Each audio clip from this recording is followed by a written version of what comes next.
Lembrando, então, que nós estamos falando sobre o capítulo 6, né? Então, é o livro 2, tá? Deixa eu compartilhar aqui com vocês. Nós estamos falando, então, sobre os processos de independência da América, né? Da América Espanhola, tá? Então, na semana passada, né, nós discutimos sobre algumas crises. A gente estava falando aqui, né? Opa. Deixa eu arrumar aqui. As crises gradativas que vão surgindo com todos esses movimentos, né? Porque, primeiramente, já tinham grupos que estavam insatisfeitos, já tinham grupos que não queriam mais o controle da Espanha, né, tão forte liderando, né, a sua colônia, como os crioulos. A maioria desses movimentos vão surgir pela insurreição dos crioulos. Então, eles é que vão falar, não, eu sou português, sou branco e eu tenho total direito de liderar essa nação, tá? Eles acreditavam nisso. Sou português, não, sou descendente espanhol, né? Nasci na América, então é melhor, eu prefiro que eu, que nasci aqui, lidere esse povo de verdade, né? Então eles vão começar a surgir várias revoltas por causa disso. Essas crises gradativas vão acontecendo. As minas, né, de prata e de ouro vão acabando porque não é um bem renovável tão rápido, né? Demora de se reproduzir de novo a prata, o ouro, etc. Então, quanto mais eles extraíam no início, mais ela vai se esgotando ao longo dos anos. A coroa aumentando os seus gastos, a Inglaterra crescendo cada vez mais e a Espanha tentando se fortalecer tanto quanto a Inglaterra, tá bom? A Espanha também tentando pagar todas as suas dívidas para poder competir com a Inglaterra como um dos principais países do mundo, porque ela já tinha sido, né? E cada vez mais ideias liberais vão agir em função dessas regiões. Lembrando que enquanto isso está acontecendo aqui nas Américas, a Revolução Francesa está acontecendo lá na Europa, viu? Que a gente estudou no outro capítulo, né? Outro fator é que esses movimentos, eu trouxe aqui, né? Início dos movimentos de independência, né? A crise na Espanha. Todo o processo, né? O que desencadeou isso. A gente já vai discutir um pouco mais sobre cobranças excessivas de dinheiro, né? Cada vez mais eles cobravam impostos altos para a população, falta de liberdade comercial e política. Então, tudo que eles iam comercializar, eles tinham que pagar altos impostos para a Espanha. Cada vez mais as ideias liberais iam chegando aqui na América por meio de livros ou das pessoas que estudavam, por exemplo, o filho do Chapetone. Por mais que ele seja crioulo, né, ele nasceu aqui, ele estuda na Europa, tá? Ele não vai estudar aqui, nem tinha universidade aqui ainda, né, na região das Américas. Então, eles estudam lá e acabam aprendendo muito dessas ideias, tá? Iluministas, de liberdade, de um governo único e legítimo, que é o governo interno da sua nação, de um poder dos três poderes, né? Legislativo, executivo e judiciário. A gente já discutiu sobre isso, quem não lembra, dá uma pesquisada sobre o assunto, tá? É muito importante que vocês saibam o que, pelo menos basicamente, que cada um dos três poderes fazem. Na verdade, como a gente falou, né, a Revolução Francesa desencadeou as liberdades que nós temos até hoje, né? As relações coloniais passam a ser vistas como injustas pelos crioulos, porque eles acham que eles têm liberdade sim, eles devem sim ter direito a isso. A nossa revolução no Brasil também foi inspirada pelas ideias iluministas? Não. Primeiramente, quem fez, de fato, quem libertou a nossa colônia, né, foi o imperador.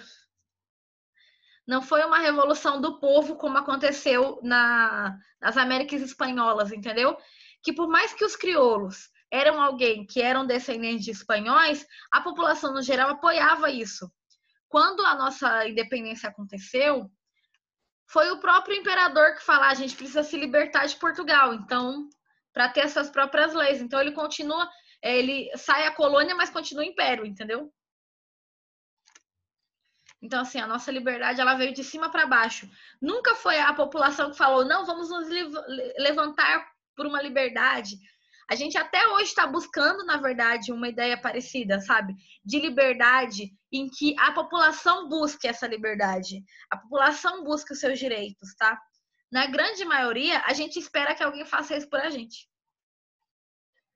Pode ser um governante, pode ser alguém de fora do país, tá? A gente sempre tem essa ideia de que outra pessoa vai fazer. A população, no geral, tem muita dificuldade de se levantar em funções de objetivos da própria população, sabe? Relações coloniais, já falei. Ideias de independência nos territórios americanos se formando, criando, né, estados com letra maiúscula, então são estados, né, nação, tá?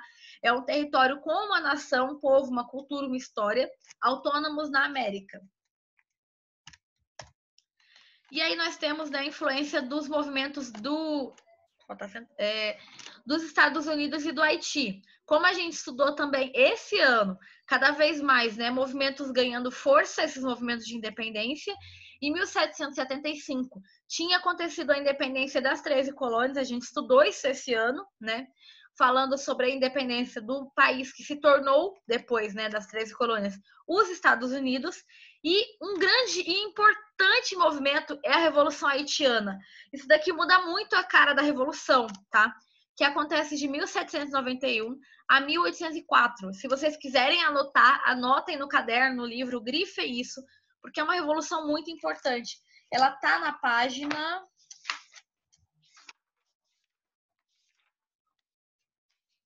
eu tô falando da página 8, mas o próximo slide já é a página 9, tá?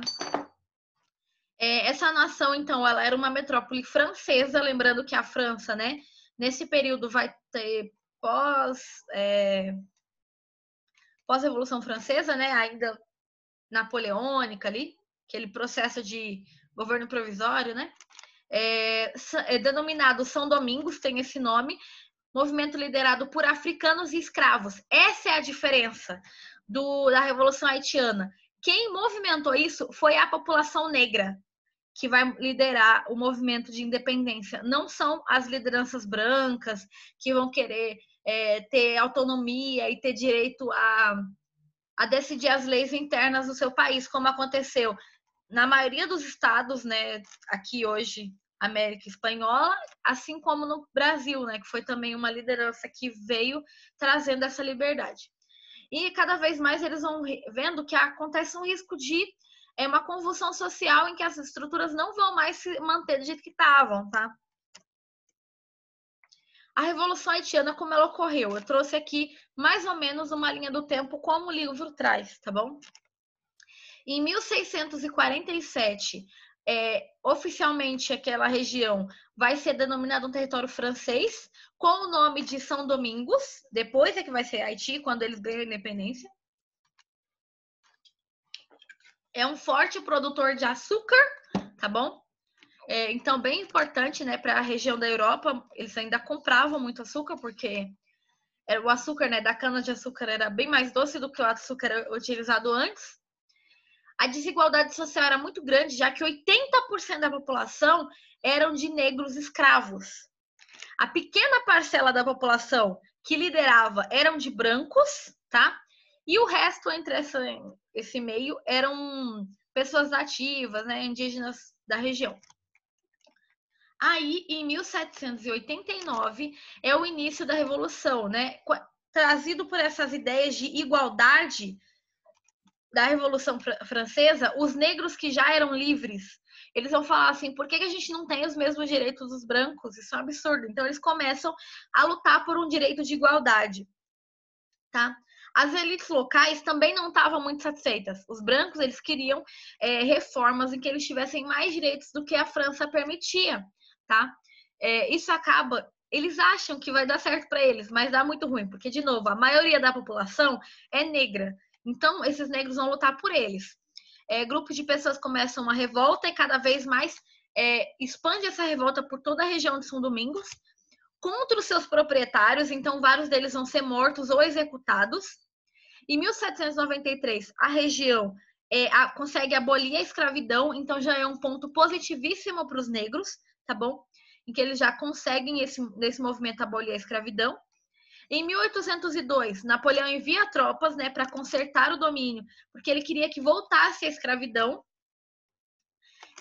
Com isso, lembrando que, ó, de 93 para 1802, né, já tem uns anos que as pessoas são livres. E Napoleão queria voltar à escravidão. Você acha que o povo ia deixar? Claro que não. Então começa uma nova luta, tá? Nesse período. E de novo a vitória vai ser dos africanos, tá? Dos negros. E em 1804 eles conseguem proclamar a independência da região. Os brancos são oficialmente mortos ou exilados e eles renomeiam para uma região chamada Haiti, que agora é controlada pelos africanos ou por descendentes, né? Por negros. Então é a primeira vez no mundo contemporâneo que uma liderança de um movimento, né, contra a independência negro vai dar certo e agora um país desses que são colônias vão ser liderados por negros, tá bom? Então é um marco muito importante, porque agora na América Espanhola vai surgir a ideia de que se eles conseguiram, a gente também consegue. Então vão surgir vários movimentos negros, apesar do livro não trazer muitos deles, na verdade o livro não traz, mas eu já estudei sobre isso, vários movimentos negros surgiram em favor da sua liberdade, tá? Na América Espanhola. Mas, como a gente sabe, né, acaba que a história é escrita pelos vencedores, né? A maioria eurocêntrico, descendente europeu. Então, é o que a gente vai estudar hoje. Mas saibam que existiram outros movimentos, tá? Primeiras revoltas. Para os crioulos, né, que a gente já falou sobre, que era aquela categoria, né?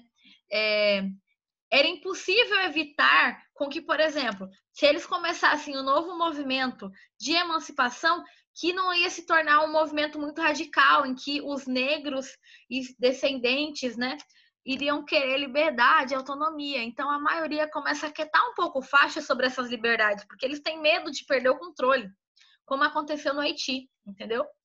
Só que alguns deles ainda acreditam que isso vai dar certo, porque eles tomam muito da água iluminista e eles acreditam num sonho de independência, um sonho de liberdade, tá? E aí nós temos alguns movimentos, por exemplo, na Venezuela, com o crioulo Francisco Miranda, que viveu entre 1750 e 1815, 16, desculpa. Deixa eu ver onde é que eu tô. Página 10, tá? Para vocês saberem onde que é. Quando vocês forem lendo, grifando para estudar, eu indico que depois que vocês estudarem tudo isso, hoje eu vou terminar o capítulo, eu quero muito que vocês parem um momento no dia de vocês, leiam, grifem, saibam as coisas que eu falei. Se vocês tiverem dúvida, pergunta, gente, tá? Aproveita. Ele busca, então, nos Estados Unidos, compra de mercenários para começar um movimento separatista. Hoje é a Venezuela, né? Na época não era. Mas, como ele fazia parte de uma elite branca, a população não adere e ele não consegue, porque ele precisa não só dos crioulos, né? Mas também da população, que é muita maioria, tá bom? Então, sem o apoio da população, esses movimentos não vão dar certo. Então, ele acaba fracassando. Lembrando que a Espanha ainda tinha condições de manter muitos desses movimentos. Então, como ele não tinha gente suficiente, só os mercenários não deram conta, a Espanha consegue controlar, né, o movimento.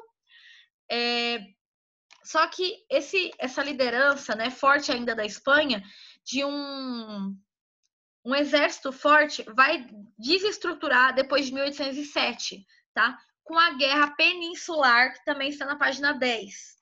O livro não traz muita explicação sobre o que é a Guerra Peninsular, então eu vou explicar para vocês. Basicamente, era uma guerra entre a França com a Inglaterra pelo domínio da Península Ibérica, tá? Então, sabe quando a gente estudou aquela região, naquele período em que Napoleão estava se expandindo pela Europa? E cada vez mais ele vai tentar dominar territórios? A Inglaterra também estava tentando dominar, né, territórios. E essa guerra vai se formar entre os dois, entre as duas nações. Só que aí a França está perdendo, como vocês sabem bem, a Inglaterra está ganhando, até que Napoleão cria o bloqueio continental, que a gente já estudou também, né? Então, para vocês verem o quanto essas questões lá na Europa influenciaram na América, tá? E aí Então, lembrando que o bloqueio continental era aquele movimento em que nenhuma nação poderia fazer comércio, nenhum tipo nem de compra nem de venda com a Inglaterra, tá? Só que quem não sabe, Portugal, depois de uns anos, ele se tornou terrivelmente dependente da Inglaterra, principalmente por causa da indústria. A Portugal não tinha indústria e tudo que eles compravam industrializado era da Inglaterra. Fora que eles tinham dívidas externas com a Inglaterra absurdas, tá? Então, logo, Portugal não consegue mais respeitar o bloqueio continental e acaba voltando as suas ligações com a Inglaterra. Com medo de algo pior, em 1807, a coroa real portuguesa vai fugir para o Brasil com apoio inglês. Então, a Inglaterra empresta os navios ingleses para que a coroa e toda a corte, então primos, tios, todo mundo que tinha alguma ligação com a corte, vão fugir para o Brasil. Agora, no Brasil, vai ser uma nova fase. Então, foca nessa ideia, porque quando a gente estudar Brasil, vai ser importante vocês lembrarem disso, viu? Segura essa ideia aí. E aí, então, como a gente estava falando, né, a corte muda de Portugal para o Brasil, trazendo arte, trazendo cultura, trazendo a biblioteca pessoal. A primeira biblioteca nacional vai vir aqui nessa viagem, tá? O que Napoleão faz? Sabendo que Portugal tinha apoio, né, da Inglaterra e continuava o comércio, Napoleão oficialmente ocupa Portugal, como se fosse domínio dele. A coroa portuguesa não estava mais lá, então não tinha mais como controlar isso. E Napoleão, já dominando essa região, decide que era uma boa ideia invadir também a Espanha. Já que é para dominar, vamos dominar tudo! E aí, Portugal, então, né, Napoleão invade a Espanha, tira o rei do poder, que a gente já vai ver o rei, e coloca José Bonaparte, que era irmão de Napoleão Bonaparte, no lugar, tá bom? Gente, só que aí a gente tem um grande problema. Foi aqui, esse movimento aqui, que desencadeou uma grande crise e eles perderam completamente o controle, tá? Primeiramente, por quê? Os movimentos separatistas, então, vão surgir cada vez com mais força. Por quê? Os chapetones não reconhecem o José Bonaparte como rei. Lembrando que eles eram espanhóis, né? Que dominavam aqui a região das Américas, da América Espanhola, mas eles eram espanhóis. E José Bonaparte não apoiava o governo dos chapetones. Ele achava que ele tinha que colocar outras pessoas liderando, tá? E aí eles meio que vão perdendo o controle, porque enquanto um reconhecia o outro, os crioulos vão começar um movimento de não, agora é nossa vez. Se um não reconhece o outro, eu que tô aqui tenho mais direito que todo mundo. Eu tenho mais direito que os franceses e mais direito que os espanhóis, certo? Porque eu nasci aqui nas Américas. Então, eles vão criar cada vez mais movimentos de liderança, tá? Se fortalecem e fortalecem as ideias de independência dentro da população, tá bom? Outro fator é que enquanto José Bonaparte está lá lutando para conseguir, né, o seu direito ao sol, que é a ideia de que ele tem direito, né, de governar esse país, as tropas ficam completamente desorganizadas.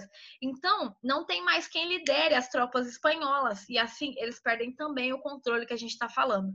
E agora vai começar um período em que vários movimentos vão se surgir criando países, tá? Estados-nações. Aí nós temos o México. Em 1810, crioulos iniciam uma revolta, né? Em favor da independência. Não dá certo, não tem apoio da maioria ainda, mas acaba fracassando, né? Só que em 1812, 2 anos depois, surge um novo movimento que realmente consegue a independência, agora muito mais forte, aderindo à maioria da população. Então, em 1821, eles oficialmente conseguem proclamar a independência do México, tá? E aqui agora vamos estudar algumas regiões, como elas se formaram independentes. Gente, eu tô gravando, né? Vocês conseguem ver aí, né?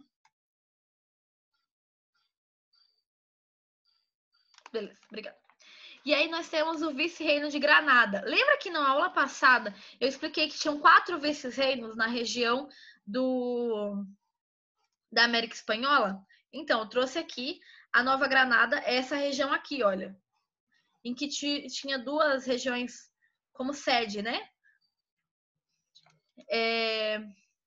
Dentre elas, hoje, fica um território, então, atual, Venezuela, Colômbia, Panamá e Equador, tá bom? Então, hoje seriam essas regiões. Acontece uma luta entre os chapetones e os crioulos. Então, não era bem a ideia de independência. Na verdade, a guerra entre eles era quem quer mandar mais, entendeu? Os chapetones achavam que o direito era deles, porque foram a Espanha que colocou eles lá. E os crioulos acreditando que a ideia que eles deviam sim conseguir uma independência para que eles mandassem, tá? Os crioulos queriam essa independência e os chapetones queriam manter os laços coloniais. Eles não queriam que tivessem independência, porque eles queriam manter o jeito que estava. Só que os chapetones acabam perdendo em 1812, tá? Ainda não é um processo de independência, só meio que acaba a disputa quem que tá mandando de fato, e agora começa sim os movimentos mais fortes de independência. Gente, esse moço aqui é o Simão Bolívar, importantíssimo para a América Espanhola. Na verdade, um dos nomes mais famosos. Se no vestibular de vocês, né, daqui a alguns anos, cair alguma coisa sobre a América Espanhola, provavelmente vai ser sobre os movimentos desse cara aqui, tá? Existem vários documentários na internet, existem uns filmes sobre ele. Existe um filme muito bom que eu acho que chama O Libertador. Eu procurei na internet para ter certeza e eu só achei um filme antigo, não era o que eu assisti. Então eu não consegui ter tempo para ver, né? Porque eu estava preparando outras coisas. Mas procure alguma coisa a mais sobre ele, porque é um cara muito interessante, tá? Ele era um crioulo, tá? Ele viveu de 1783 a 1830. E, primeiramente, qual era a primeira ideia de Simão Bolívar? Ele tem duas ideias principais. Se você quiser anotar em algum canto, é legal. Primeiramente, ele gostaria da independência dos grandes. Meio que aí. Não, são duas. Ele queria a independência, né, das grandes regiões da América Espanhola, tá? Em que esses grupos conseguissem ganhar essa independência. De novo, ele era de uma elite branca, gente. Ele tinha suas terras, ele teve escravos por muitos anos, tá? Só que ele vai conseguir um apoio popular muito, muito forte. Então, muita gente vai ser a favor dessa independência que vai ser proclamada ou ser pela luta, né, de Simão Bolívar. E a Bolívia tem esse nome por causa desse cara, viu? Se você já ouviu um movimento do bolivianismo, a gente vai falar sobre ele, que é o segundo pensamento dele mais para frente.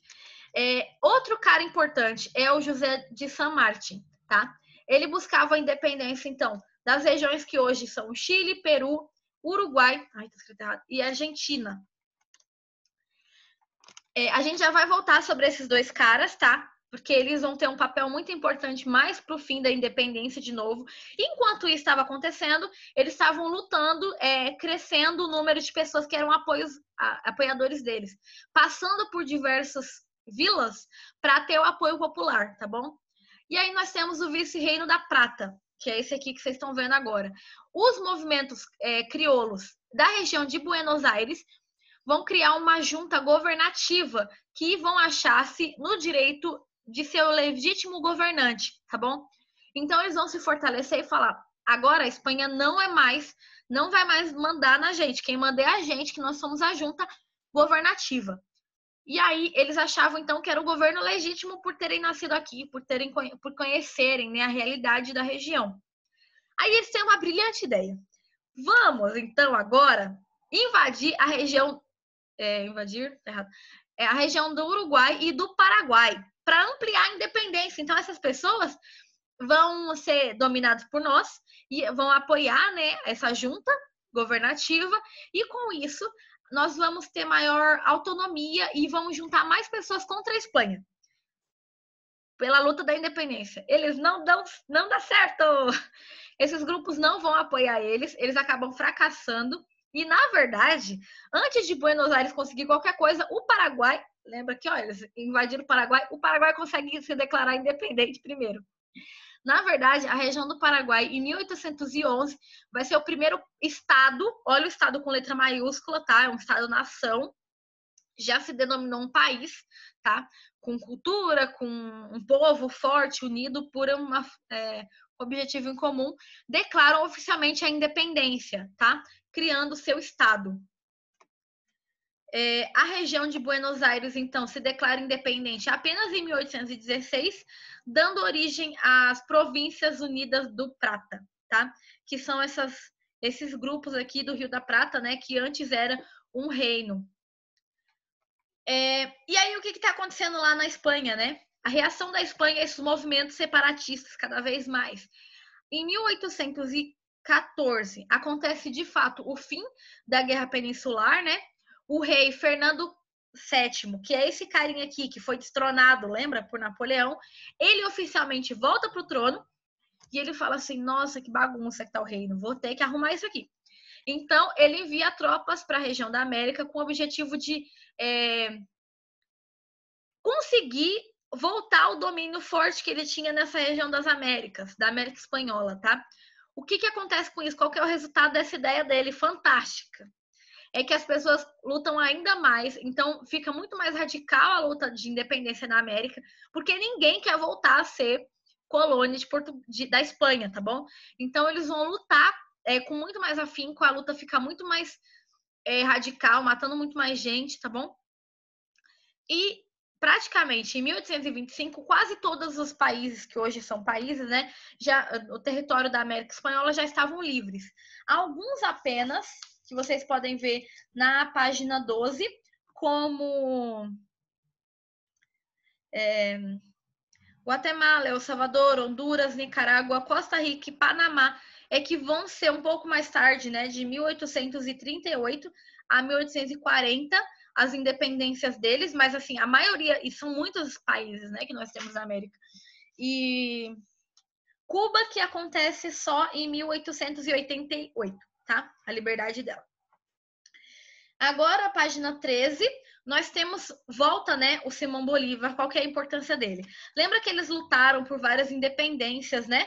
E ele tinha um apoio popular muito forte, mas Simão Bolívar e o San Martín, ele tinha uma ideia do bolivianismo, né, que a gente estava falando, que é a segunda ideia dele, de um projeto unitário. Ele queria criar um estado forte, como o nosso país se tornou, sabe? Porque a gente poderia ter virado várias regiõezinhas que virassem países, né? No caso dele, era a ideia dele também que toda a América Espanhola, ou a maioria dela, se tornasse um único país forte, grande, influente, que tivessem já várias estruturas, que tivessem riquezas, tanto de todas as formas possíveis, né? Vegetal, animal, conseguissem ter dinheiro suficiente para formar uma indústria. Então, ele queria ter um Estado forte e não só como um país, mas também importante aqui nas Américas, tá? Fortalecer então a região, um posicionamento estratégico, né, entre a América do Norte e a América do Sul, tá? Uma política forte, unida.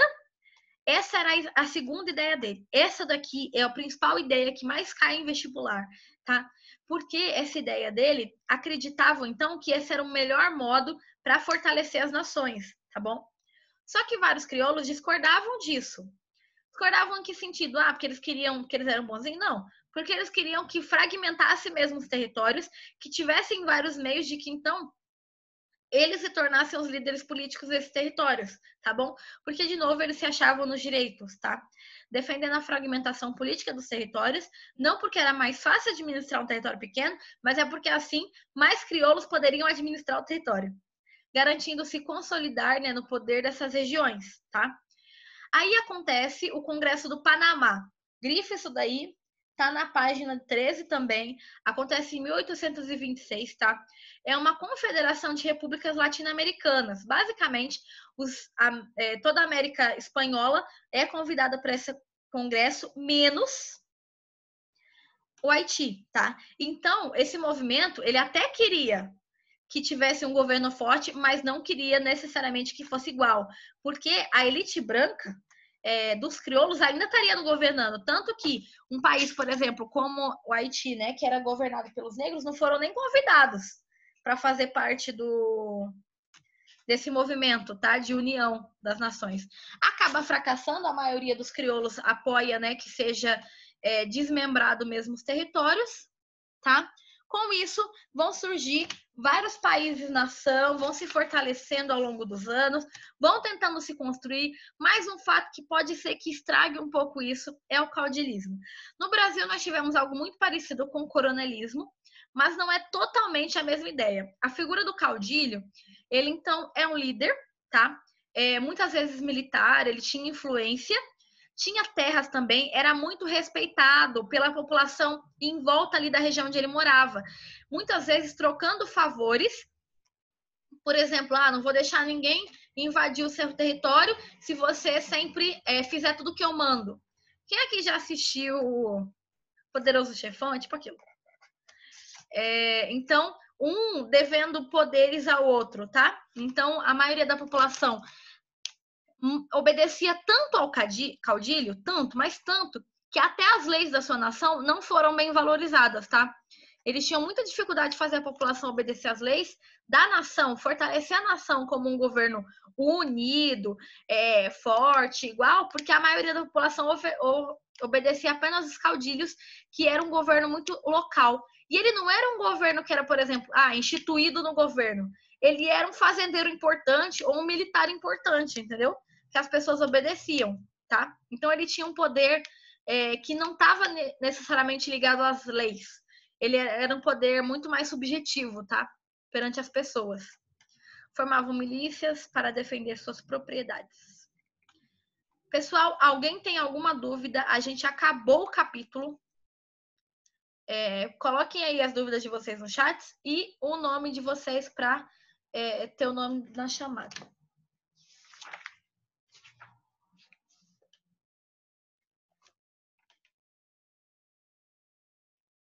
Natan, Gustavo, Maria Luísa.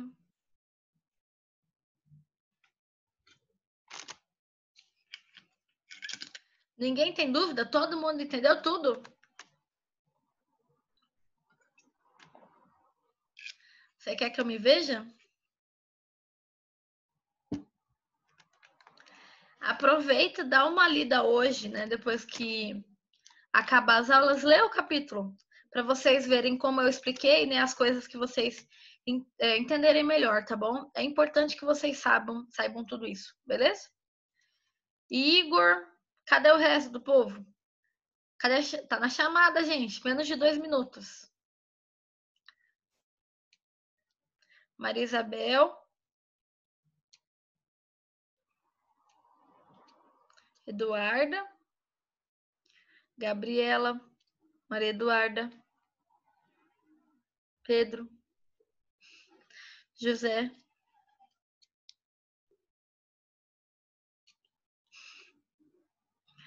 Guilherme.